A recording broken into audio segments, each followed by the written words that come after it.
नमस्कार दोस्तों, बहुत बहुत स्वागत है आप सभी का शुभम क्लासेस में। दोस्तों, हम लोग इंटरमीडिएट का इनऑर्गेनिक केमिस्ट्री का 7वां चैप्टर पढ़ रहे थे जिसका नाम है पी ब्लॉक के एलिमेंट। ठीक है, तो पी ब्लॉक के एलिमेंट में आप लोगों ने क्या क्या पढ़ लिया था? 15, 16 और 17 वर्ग के तत्वों का आप लोगों ने अध्ययन कर लिया था। सिर्फ आपका बचा था 18वें वर्ग के तत्व। ठीक है, तो 18वें वर्ग के तत्वों को हम लोग एक और नाम देते हैं। क्या नाम देते हैं कमेंट करके बताइए। 18वें वर्ग के तत्वों का क्या नाम देते हैं? देखिए, 16 वर्ग का तत्व हम लोग पढ़ चुके हैं, 17 वर्ग के तत्व पढ़ चुके हैं और इसके अलावा 15 वर्ग के तत्व पढ़ चुके हैं। इसको हम लोग नाम देते थे नाइट्रोजन परिवार के तत्व, इसको नाम देते थे ऑक्सीजन परिवार के तत्व, इसको नाम देते थे हाइड्रोजन परिवार के तत्व। क्या नाम देते थे? हाइड्रोजन परिवार के तत्व। और 18वें ग्रुप को क्या नाम देते हैं? अक्रिय गैस, अक्रिय गैस,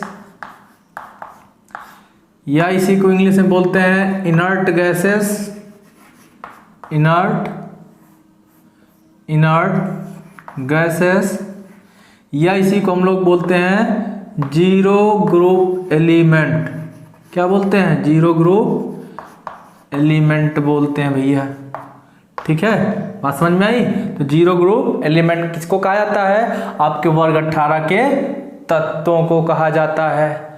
इतनी चीजें क्लियर हुई। चलिए अब हम लोग देखते हैं कि इसमें आपके कौन कौन से तत्व आते हैं। किसमें? जीरो ग्रुप में। ठीक है, तो पहला आपका जो तत्व आता है वह होता है हीलियम, दूसरा नियान, अगला आर्गन, फिर क्रिप्टॉन, फिर जेनान, फिर रेडान।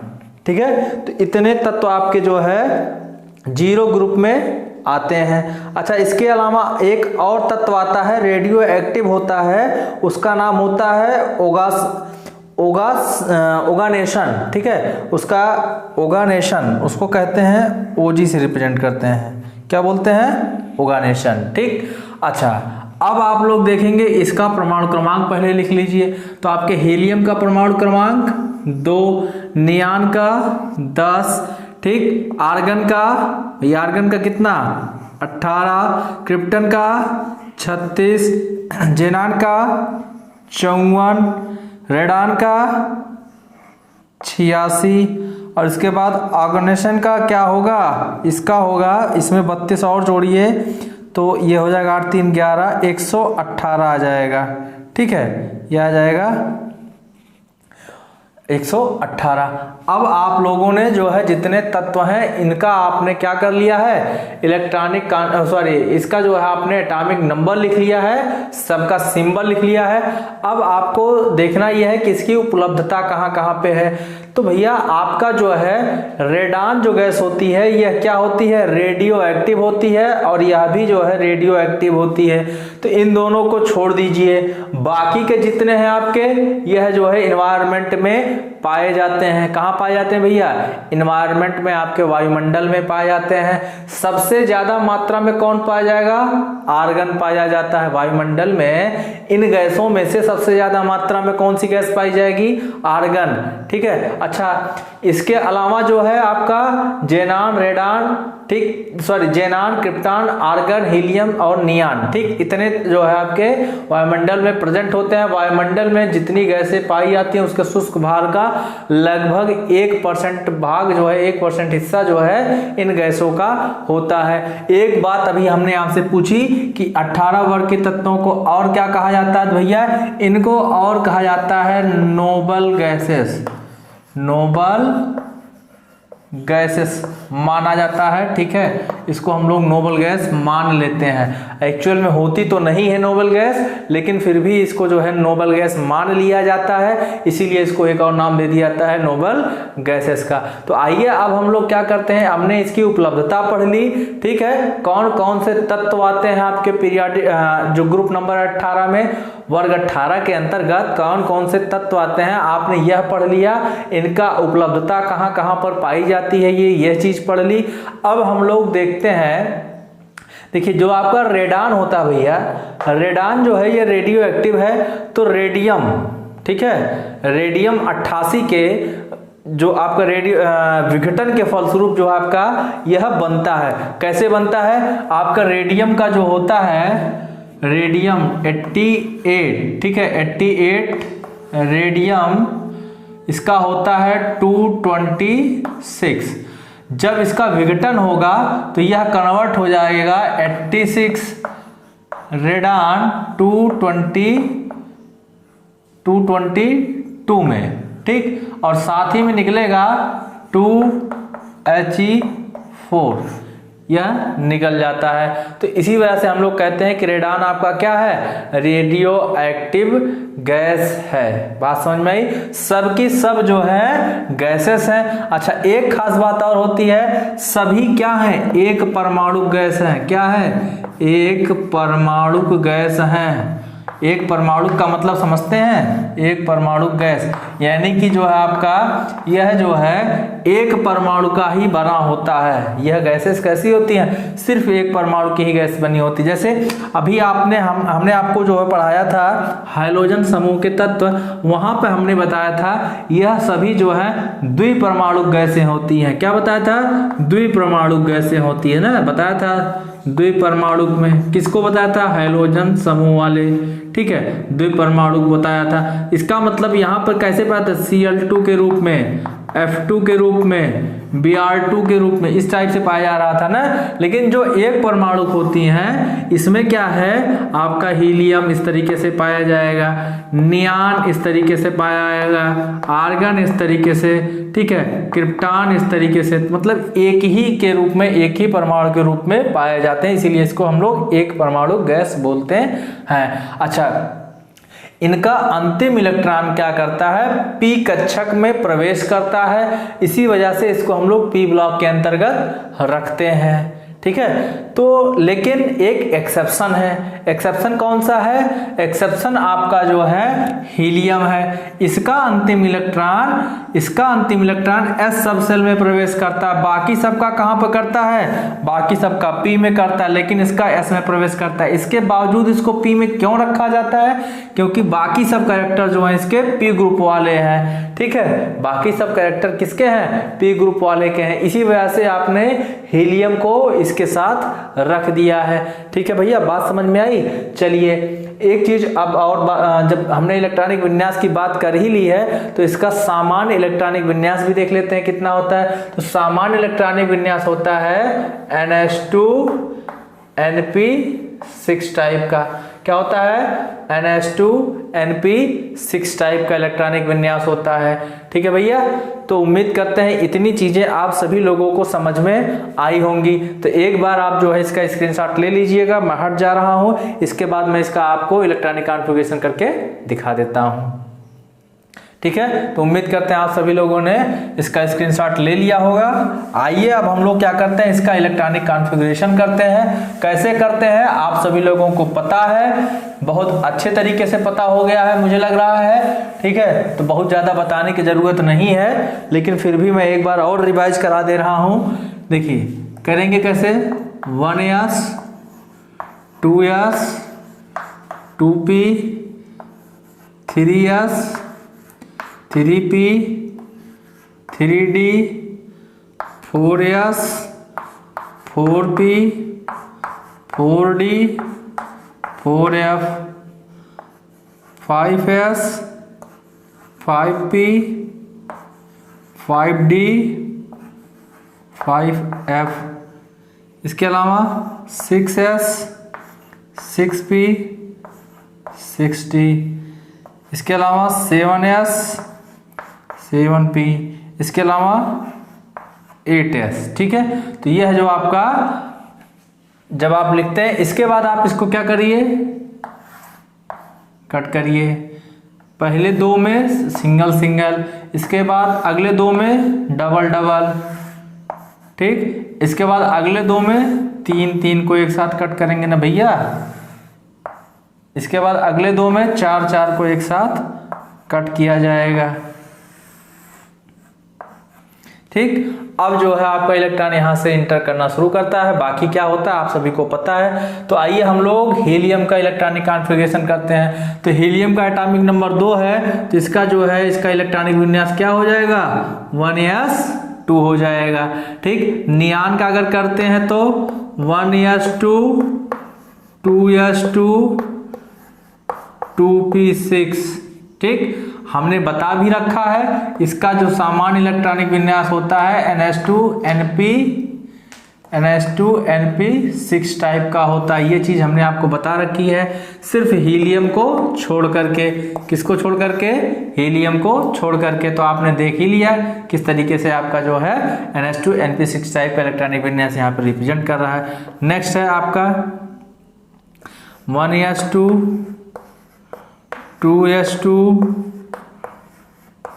2p6 3s2 3p6। तो यहाँ पर देखिए आपको 18 जो आपका एटॉमिक नंबर है 2 2 4 6 10 2 12 6 18 इलेक्ट्रॉन हो गए। नेक्स्ट आपका क्रिप्टन का आपका जो है एटॉमिक नंबर कितना है, 36। तो यहाँ पर हमें ले जाना 36 तक। तो 1s2 2s2 2p6 3s2 3p6 4s2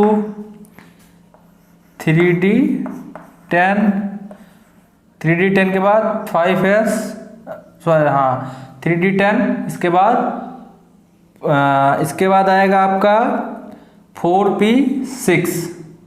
ठीक है, क्या आ जाएगा 1s2 2s2 2p6 3s2 3p6 4s2 3d10 4p6 और 5s2 4p6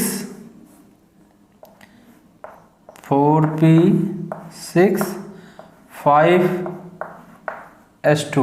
तो यहाँ पर देख रहे हैं आप लोग क्या आ रहा है, NH2NP6 आ रहा है। या 2 2 4 6 10 2 12 6 18 2 20 10 30 6 36 2 38, सॉरी 36 ही आना चाहिए। कहाँ भागे जा रहे हैं आप लोग, गलत हो जा रहा है, बता भी दिया करिए भैया। ठीक है, आप लोग बता भी दिया करिए कि सर गलत कर रहे हैं, हम भी इंसान है, गलती हो सकती है। ठीक है, ये देखिए NH2NP6 ये है।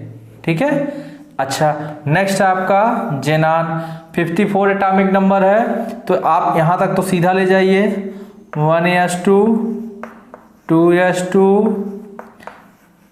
2p6 3s2 3p6 4s2 3d10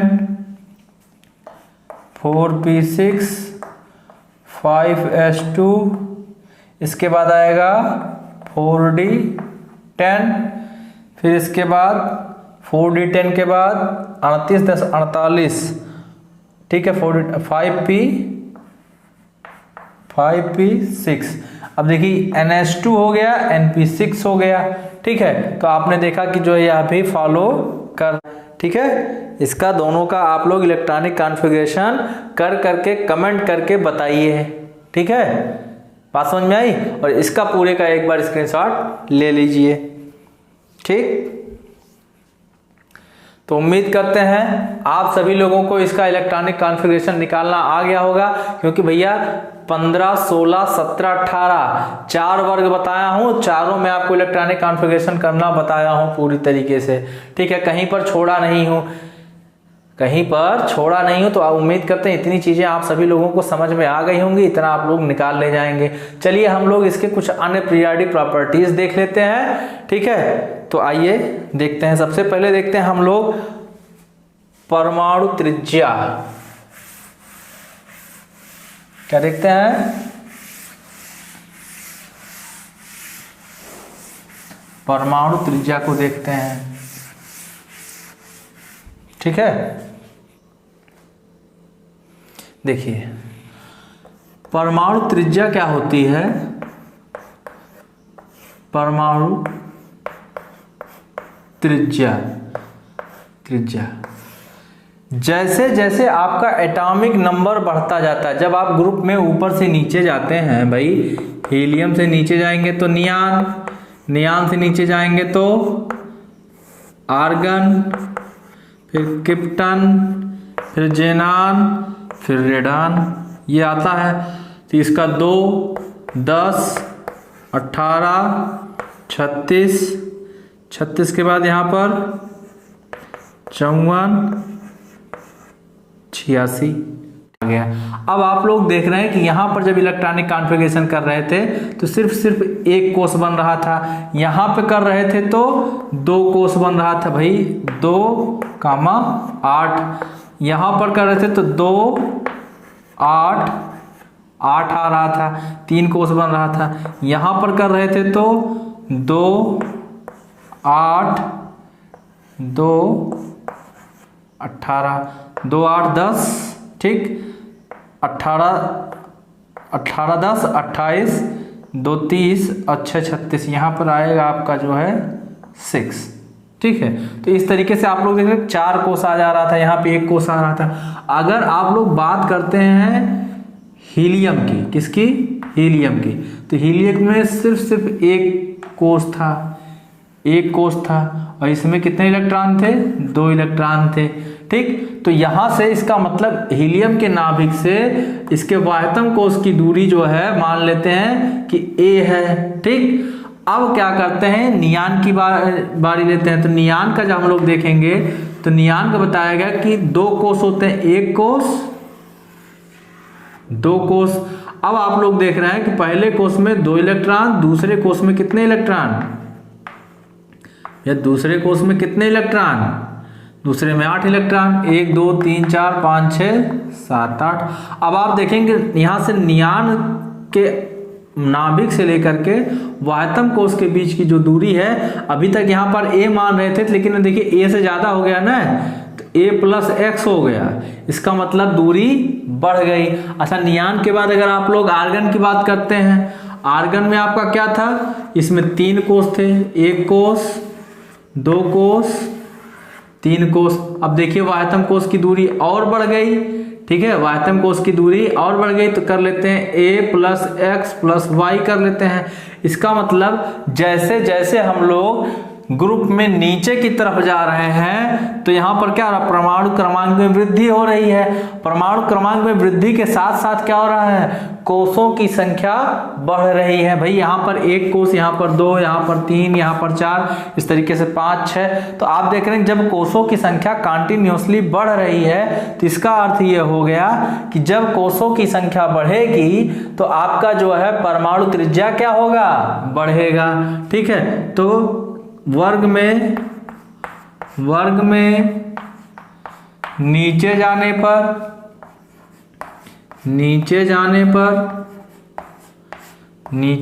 पर परमाणु त्रिज्या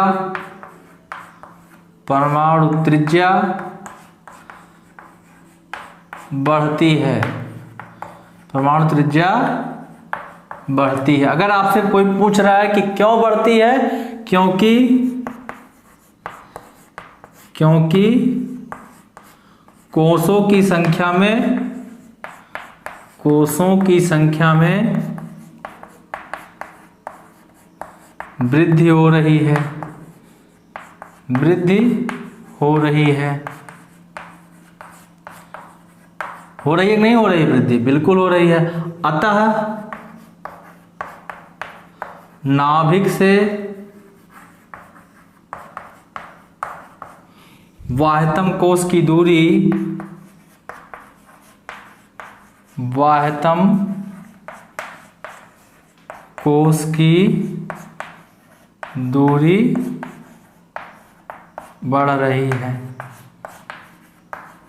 बढ़ रही है। यही कारण है ना कि त्रिज्या बढ़ रही है, परमाणु त्रिज्या बढ़ रही है। तो भैया उम्मीद करते हैं आपको परमाणु त्रिज्या के बारे में चीजें सारी क्लियर हो गई होंगी। तो आप लोग इसका जो है स्क्रीनशॉट ले लीजिए, ठीक। अच्छा, इसके अलावा क्या है आपका, इसके अलावा है आपका आयनन एंथैल्पी, ठीक है। क्या है, आयनन एंथैल्पी। तो आइए हम लोग देखते हैं कि आयनन एंथैल्पी पे क्या प्रभाव पड़ता है। नेक्स्ट है आयनन एंथैल्पी। तो भैया हम लोग जैसे जैसे समूह में नीचे जाते हैं नीचे जाते हैं, यानी कि टॉप टू बॉटम चलते हैं, नीचे जाने पर परमाणु त्रिज्या बढ़ती है, परमाणु त्रिज्या बढ़ती है। इसका मतलब क्या हो गया, जब परमाणु त्रिज्या बढ़ेगी तो आयनन एंथैल्पी का मान क्या होगा, भाई परमाणु त्रिज्या बढ़ रही है तो आयनन एंथैल्पी का मान क्या होगा, आयनन एंथैल्पी का मान घट जाएगा। ठीक है, आयनन एंथैल्पी का मान क्या होगा, घट जाएगा। बात समझ में आई? ठीक है, आयनन एंथैल्पी घटती है कब, जब हम लोग टॉप टू बॉटम चलते हैं, ऊपर से नीचे चलते हैं, यहाँ यानी कि हीलियम से जब हम लोग रेडान की तरफ बढ़ेंगे तो आयनन एंथैल्पी का मान घटता जाता है क्रमशः। ठीक है, चलिए नेक्स्ट पीरियोडिक प्रॉपर्टी देखते हैं। चलिए दोस्तों, हमारी नेक्स्ट पीरियोडिक प्रॉपर्टी है इलेक्ट्रॉन लब्धि एंथैल्पी। ठीक है, तो इलेक्ट्रॉन लब्धि एंथैल्पी कैसी होती है, धनात्मक होती है। ठीक है, धनात्मक होती है। अच्छा, कैसे, क्यों? क्योंकि जो है यह सभी उत्कृष्ट गैसें हैं, नोबल गैसें हैं। ठीक है, इसका मतलब क्या है, अक्रिय आपने पहले ही पढ़ लिया है, नाम में ही लिखा गया था अक्रिय गैसें। इसका मतलब इसका ऑक्टेट या अष्टक कंप्लीट होता है, हीलियम का डुप्लेट कंप्लीट होता है, इसीलिए किसी से क्रिया जल्दी नहीं करना चाहते। इसी वजह से इसकी जो है इलेक्ट्रॉन लब्धि एंथैल्पी कैसी होती है, धनात्मक होती है। बात समझ में आई? चलिए अब हम लोग इसके भौतिक गुणों की चर्चा कर लेते हैं। किसके भौतिक गुणों की चर्चा करते हैं भैया, जीरो ग्रुप के तत्वों की। ठीक है, भौतिक गुण किसका पढ़ रहे हैं, वर्ग 18 के तत्वों का भौतिक गुण। तो रंग कैसा होता है, रंग कैसा होता है इनका, भाई इसका रंग कैसा होता है, रंगहीन होता है। गंध कैसा होता है, गंधहीन होता है, गंधहीन होता है। स्वाद कैसा होता है, स्वादहीन होता है। बात समझ में आई? तो ये चीजें जो है बस खाली पढ़ने वाली हैं, इसको कुछ ज्यादा दिमाग लगाना नहीं है। गंधहीन, रंगहीन, स्वादहीन। अच्छा, किस अवस्था में पाई जाती हैं, अवस्था अगर आपसे पूछा जाए तो गैसीय अवस्था। कैसी है, गैसीय है। ठीक है, बात समझ में आई? अच्छा, अभी अभी आपको बताया गया एक परमाणुक होती हैं, एक परमाणुक होती हैं। ठीक, अच्छा, जब एक परमाणुक होंगी तो फिर इसका जो है क्वथनांक क्या होगा, क्वथनांक भी जो है इसका बहुत ही कम होगा। ठीक है, क्वथनांक क्या होगा, कम होगा। गलनांक क्या होगा भाई, क्वथनांक कैसा होगा, क्वथनांक कम होगा। गलनांक कितना होगा, गलनांक भी जो है इसका कम होता है। गलनांक क्या होता है, कम होता है। सिर्फ एक तत्व का आपका जो है हीलियम का आपका सबसे कम होता है, कितना, 4.2 केल्विन के आसपास होता है गलनांक। ठीक है, हीलियम का 4.2 के आसपास होता है। इसी वजह से जो है आसानी के साथ ये क्या कर जाती हैं, कम ताप पर ही ये द्रवित हो जाती हैं। बात समझ में आई भैया? तो जो इसका क्वथनांक हीलियम का कितना होता है, 4.2 होता है। नेक्स्ट आप लोग इसकी भौतिक प्रॉपर्टी जानिएगा। तो जल में क्या होते हैं, जल में अल्प विलेय होते हैं, मतलब इसकी थोड़ी सी मात्रा क्या होती है, जल में घुल जाती है। ठीक है, तो ये सारी की सारी क्या है, इन जीरो ग्रुप के एलिमेंट्स की या वर्ग 18 के तत्वों का भौतिक गुण हो गया। ठीक, बात समझ में आई भैया? चलिए अब अगला है आपका इनके रासायनिक गुण। किसके रासायनिक गुण, जीरो वर्ग के तत्वों के रासायनिक गुण।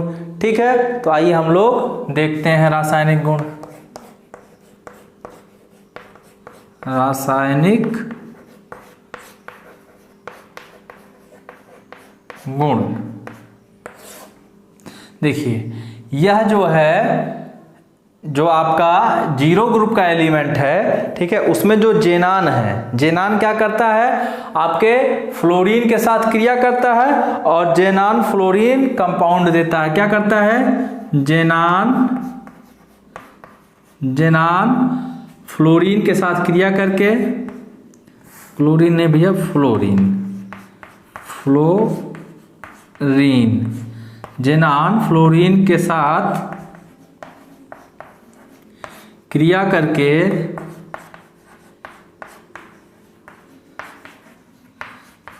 जेनान फ्लोरीन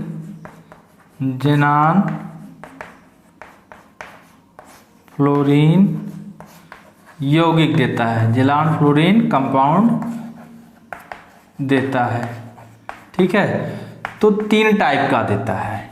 एक तो देता है आपका XeF2 यानी कि जेनान डाइफ्लोराइड, एक देता है XeF4 यानी कि जेनान टेट्राफ्लोराइड, इसके बाद देता है XeF6, इसको क्या बोलते हैं, जेनान हेक्साफ्लोराइड। क्या बोलते हैं, जेनान डाइफ्लोराइड, जेनान टेट्राफ्लोराइड और जेनान हेक्साफ्लोराइड। ठीक है, बात समझ में आई? तो चलिए देखते हैं किस प्रकार से रिएक्शन चलती है। ठीक है, हमें क्या देखना है, किस प्रकार से रिएक्शन चलती है। तो देखिए यहाँ पर क्या होता है, जेनान डाइफ्लोराइड बनाने के लिए हम लोग क्या करते हैं, जेनान की क्रिया फ्लोरीन के साथ कराते हैं। ठीक है, कब कराते हैं, इसकी क्रिया 673 डिग्री केल्विन पर कराते हैं। तो ये क्या करता है, जेनान जब फ्लोरीन से रिएक्शन करता है तो जेनान डाइफ्लोराइड बना लेता है, XeF2 बना लेता है। ठीक है, XeF2 बना लेता है। अच्छा, जेनान क्या करता है, जेनान कैसे लिया जाता है, एक्सेस अमाउंट में लिया जाता है। मतलब जेनान को हम लोग अधिक मात्रा में लेते हैं, एक्सेस अमाउंट में लेते हैं। ठीक है, तो आपका जेनान से जेनान डाइफ्लोराइड बन जाता है। नेक्स्ट आपका है जेनान की क्रिया जब आपके फ्लोरीन के साथ कराई जाती है 873 डिग्री केल्विन पर, तो बनाता है जेनान टेट्राफ्लोराइड। क्या बनाता है, जेनान टेट्राफ्लोराइड। अच्छा, इसमें क्या किया जाता है, जेनान को 1 अनुपात में लिया जाएगा और फ्लोरीन को 4 अनुपात में लिया जाएगा।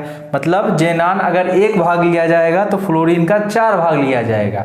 यानी कि अगर हमें 100% में डिवाइड करना हो तो हम लोग 20% जेनान लेंगे, 20% क्या लेंगे, जेनान, और 80% क्या लेंगे, आपका फ्लोरीन लेंगे। ठीक है, तो इस तरीके से जो आपका क्रिया कराई जाती है।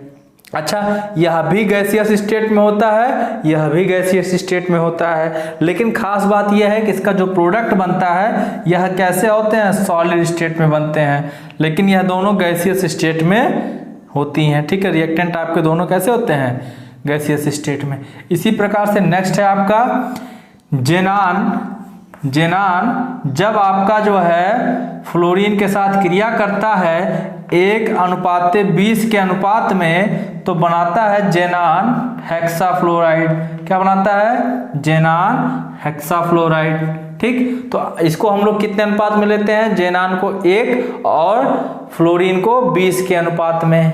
बात समझ में आई, जेनान को 1 और इसको 20 के अनुपात में लेते हैं, तब जाकर के जो हमारा जेनान हेक्साफ्लोराइड बनता है। टेम्परेचर कितना देते हैं, 573 डिग्री केल्विन। ठीक है भैया, तो इस तरीके से हमारा जो है जेनान फ्लोरीन यौगिक बनता है। 3 मेन कंपाउंड बनते हैं, जेनान डाइफ्लोराइड, जेनान टेट्राफ्लोराइड और जेनान हेक्साफ्लोराइड। ठीक है भैया, तो एक बार आप लोग इसका भी स्क्रीनशॉट ले लीजिएगा। इसके अलावा जेनान ऑक्सीजन के साथ एक यौगिक बनाता है। ठीक है, जेनान ऑक्सीजन यौगिक, तो आइए उसको भी देख लेते हैं।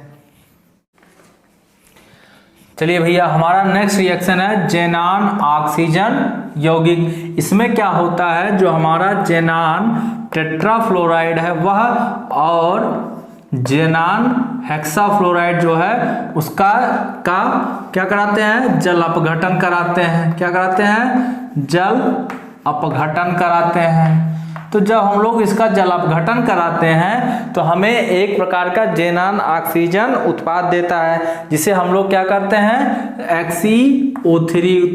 XeO3। ठीक है, यह उत्पाद मिल जाता है। इसी को हम लोग क्या बोलते हैं, जेनान ऑक्सीजन यौगिक। क्या बोलते हैं, जेनान ऑक्सीजन जेनान ऑक्सीजन यौगिक कहा जाता है। बात समझ में आई भैया? तो यह कब बनता है? जब आपके जेनान की क्रिया जब आपके जेनान टेट्राफ्लोराइड अथवा जेनान हेक्साक्लोराइड की क्रिया जल के साथ कराई जाती है। ठीक है, तो आइए हम लोग जो है जेनान हेक्साफ्लोराइड की क्रिया जल के साथ कराते हैं। जेनान ये भैया एक्स ही है हर जगह, ठीक है, एक्स नहीं है, बाई मिस्टेक हो जा रहा है क्योंकि हाइड्रोजन लिखने का आदत बन गया है। ठीक है, Fe(F6) की क्रिया हम लोग किसके साथ करा रहे हैं? जल के साथ करा रहे हैं। तो जब जल के साथ कराएंगे तो क्या हो जाएगा? XeO3 बनेगा और साथ साथ में आपका हाइड्रोजन फ्लोराइड भी बनेगा। ठीक है, हाइड्रोजन फ्लोराइड भी बनेगा। तो यहाँ कर लीजिएगा आप लोग जो है 3। ठीक है, तो यहाँ 3 कर लीजिएगा, यहाँ भी, यहाँ जो है ठीक है 3, तो 3 दूना 6, इसका मतलब यहाँ 6 हो जाएगा, 6 हो जाएगा। ठीक है, अगर वहाँ 6 हो जाएगा, 1 जेनान 3 ऑक्सीजन, ठीक है 6, ठीक, और ये भी 6। हाँ, अब सही है रिएक्शन। जब जेनान हेक्साफ्लोराइड की क्रिया जल से कराई जाती है, यानी कि जो जेनान हेक्साफ्लोराइड का जल अपघटन कराया जाता है, तो जेनान ऑक्सीजन का एक यौगिक कंपाउंड आपको मिलता है, साथ साथ में हाइड्रोजन फ्लोराइड प्राप्त होता है। इसी प्रकार से आपका जो है जेनान टेट्राफ्लोराइड भी क्रिया करता है। बात समझ में आई भैया? तो उम्मीद करते हैं आज का वीडियो आप लोगों को बहुत पसंद आया होगा। ठीक है, अगर पसंद आया है तो भैया खटाखट लाइक करिए, कमेंट करिए, शेयर करिए अपने दोस्तों के पास। और इसी के साथ साथ आज के वीडियो के साथ साथ जो आपका पी ब्लॉक का तत्व समाप्त होता है, अब आपका डी एवं एफ ब्लॉक का तत्व बचा है और उपसहसंयोजी यौगिक 2 चैप्टर आपके जो है रिमेनिंग है, जिसका वीडियो हम लोग नेक्स्ट सेशन में नेक्स्ट वीक से लेंगे।